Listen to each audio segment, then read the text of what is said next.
আসসালামু আলাইকুম ভিউয়ার্স। তো অনেকে জিজ্ঞাসা করতেছে যে পদ্ম ফুল বাগানে পদ্ম ফুল ফুটেছে কিনা, তো সেটা আজকে আপনাদেরকে দেখাতে চলেছি। তো আমরা ইতিমধ্যে নৌকা নিয়ে পদ্ম ফুল বাগানে ঢুকে পড়েছি। দেখতে পাচ্ছেন আমার আশেপাশে কত পদ্ম ফুল গাছ। পদ্ম ফুল এখনো মোটামুটি ফুটে নাই, ফুটবে ফুটবে ভাব। তো আপনারা যারা এখন আসেন নাই, এই পদ্ম ফুল বাগানে আসতে পারেন। এটা লোকেশনটা হচ্ছে চিনাদি বিল।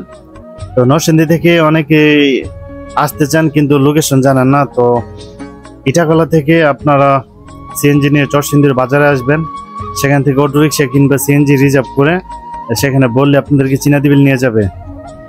তো চিনাদি বিলে আমরা নৌকা লোকগুলো আসলে অনেক অমায়িক, আপনারা ওরা এখানে দাম দর করবে না। আপনি নৌকাতে উঠে ওদেরকে খুশি হয়ে যা দেন ওরা তাই হাসি মুখে বরণ করে নেবে।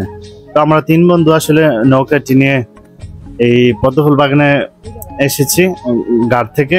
তো আমরা প্রায় 2 ঘন্টা ঘুরে ওদেরকে প্রায় 250 টাকা দিয়েছি।